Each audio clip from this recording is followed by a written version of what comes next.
अच्छा लीलगारी साहब, मेरी कुछ अर्सा पहले परवेज़ खट्टक साहब से बात हुई थी, गालिबन किसी की मुलाकात होनी थी और टीवी पर चल रहा था, तो मैंने उनसे पूछा कि ये आपकी मुलाकात उनसे हुई है, तो उन्होंने कहा नहीं मेरी कोई मुलाकात नहीं हुई, ये खबर मुझे टीवी से पता चली। तो मैंने फिर पूछा कि ऐसी भी खबरें गर्दिश कर रही हैं कि शायद आप अपनी पार्टी बना रहे हैं, तो मैंने फिर टीवी पे ये बात की थी कि उनके अंदाज से ये लगा कि वो अपनी पार्टी बना रहे हैं और उनको 50 से ज़्यादा बकौल उनके इलेक्टेबल्स की हिमायत हासिल थी। फिर खैर उन्होंने ये खबर देते देते थोड़ी देर कर दी और अब जाके खबर सामने आती है कि जी हाँ वो पार्टी बना रहे हैं। लेकिन दरमियान में जो नून लीग में शमूलियत वाली बात थी, ये तो उन्होंने कभी की नहीं थी। वो तो पार्टी जो बना रहे थे, इलेक्टेबल्स की हिमायत का भी दावा कर रहे थे, यही बात कुछ अरसे से कर रहे थे। अगर मुझसे की और भी लोगों से की होगी और भी सहाफ़ियों से बात की होगी, तो ये जो नून में शमूलियत की एक खबर दरमियान में आई, लेकिन बहरहाल हुआ ही वही जो वो बता रहे थे, तो इसकी आपको क्या समझ आती है, क्या कहता है आपका तज्जिया? मेरे ख्याल में ये अंदाजे हैं, वो कभी भी की तरफ जाने का उनका न रवैया रहा है, न रुझान रहा है, न इंटेंशन रही है और ना कभी उनमें हमारे सामने भी कभी ऐसी बात नहीं आई है जिससे हम तासुर लें कि जनाब वो नून लीग की तरफ झुकाव रखते हैं। और असल में तो वो ज़ाहिर है पीपल्स पार्टी से निकले थे, पीपल्स पार्टी से निकलकर शेरपाव साहब के साथ रहे थे, शेरपाव साहब से निकलकर पीटीआई में गए थे, पीटीआई से निकलने के बाद उनको उनका वो एएनपी में नहीं जा सकते थे, उनके पास जेयूआई में जाने का ऑप्शन भी नहीं था, नून लीग का कभी भी उनके पास ऑप्शन नहीं था। उनके गालिबन भतीजे जो है वहाँ से इलेक्शन लड़े थे और इमरान खान को ये बताना चाहते थे कि जनाब आपके साथ हमारा ताल्लुक नहीं निभ सकता है। ये बहुत जब हुकूमत में तभी उनके साबिक वज़ीर-ए-आज़म के साथ अंदर खाने एक इख्तलाफ की सूरत हाल पैदा हो गई थी और परवेज़ खट्टक ने पीटीआई के उम्मीदवार को हरवाया था और नून लीग के अपने भतीजों को नून लीग की तरफ भेजा था और ये टेस्ट कर लिया था और उनको मैसेज भी दे दिया था कि आपके साथ हमारा निभाव नहीं हो सकेगा। ये बहुत पहले की बातें हैं और वो ऐसी बातें जो हैं वो पार्लियामेंट्री पार्टी के इजलास में भी कह चुके थे, जिस पर वो साबिक वज़ीर आज़म बहुत नाराज भी हुआ करते थे। ये सारी बातें हैं अपनी जगह पर,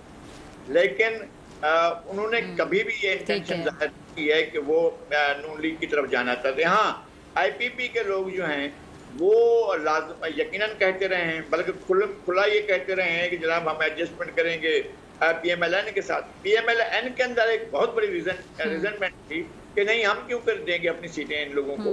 तो वो पहले जो हालिया इंतखाब हुए थे 20 सीटों पर, जिसमें नून लीग को धक्का उठानी पड़ी थी पीटीआई के उम्मीदवारों को टिकट देने के बाद, तो उसको ये तजर्बा हो गया कि हम अगर दूसरी पार्टियों के उम्मीदवारों को अपनी पार्टी में जगह देते हैं तो हमारी सीटें चली जाती हैं। खुद मुझे बहुत सी सीटों का पता है जहां नून लीग ने ही नून लीग के उम्मीदवारों को हराया जो पीटीआई से आए थे और टिकट लेकर बैठ गए थे, उन लोगों को हराया था बाकायदा और नून लीग के लोगों ने हराया था। तो अब नून लीग चाहती है कि अपनी सीटें खुद ही लेकर अपनी सीटों पर वो अपने उम्मीदवार खड़े करे, वो किसी के साथ सीट एडजस्टमेंट नहीं करेगी और वो सिर्फ जहांगीर तरीन साहब के साथ अगर करेंगी तो बहुत कम सीटों पर करेंगे। अच्छा लगारी साहब, सीट एडजस्टमेंट की जो बात हो रही है, सायरा साहिबा की तरफ जाने से पहले मैं आपका शॉर्ट कमेंट इस पे भी चाहूंगी कि सीट एडजस्टमेंट की जो बात हो रही है कि जी जो नून लीग है उसकी उसको शायद आईपीपी का सहारा है, जैसे सायरा साहिबा ने भी कहा, तो पीपल्स पार्टी को नून लीग के सहारे की ज़रूरत है। पंजाब में अगर बात की जाए सीट एडजस्टमेंट आपको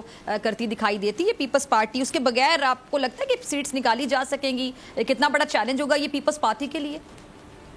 नहीं, मैं ये समझता हूँ कि पीपल्स पार्टी की और नून लीग की ना तो सीट एडजस्टमेंट होगी, ना इनका इंतखाबी इत्तेहाद हो सकता है, ना एक दूसरे के खिलाफ बड़े सॉफ्ट होकर लड़ेंगे। वो ऐसा नहीं है कि इलेक्शन जो है वो बड़े हालात तो ये बताते हैं साथ होंगे। ये दोनों एक दूसरे के मद्दे मुकाबिल होंगे, एक दूसरे के ऊपर तनकीद कर रहे होंगे।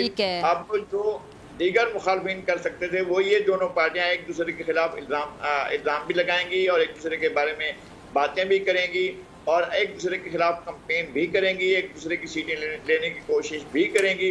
ज़ाहिर है पीपल्स पार्टी ने तो यहाँ लूज किया है 90 के इलेक्शन में और उसके बाद के इलेक्शन बहुत से ऐसे हुए हैं पीपल्स पार्टी लूज करती रही है, लेकिन अब पीपल्स पार्टी एक जमकर मुकाबला करेगी। सराइकी बेल्ट में उसके लिए बहुत स्पेस मौजूद है और सेंट्रल पंजाब की तरफ भी वो जाएंगी क्योंकि पुठवार से तो राजा परवेज अशरफ और वो सदर भी रहे हैं उनके सेंट्रल पंजाब के, तो वो ज्यादा कोशिश करेंगे कि पार्टी के तौर पर इंटैक्ट रहकर अलग इलेक्शन लड़ेंगे, वो नहीं करेंगे एक दूसरे के साथ सीट एडजस्ट नहीं करेंगे। ठीक है।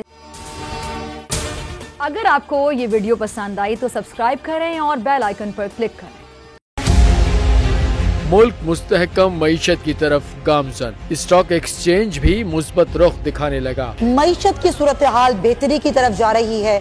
हम IMF के कर्जा मिलने के बाद इस सूरत हाल को बेहतर मजीद कैसे कर सकते हैं? कर्ज बहाली के रोशन इम्कान। बोल ने निभाई अपनी सहाफती जिम्मेदारियाँ। महंगाई से परेशान आवाम के लिए उठाई आवाज। रिपोर्टर और इक़्तिसादी माहिरीन के सबसे बड़े पैनल के साथ बोल की मिशन मईशत की सबसे बड़ी ट्रांसमिशन 63% आवाम ने देखी अपनी स्क्रीन पर।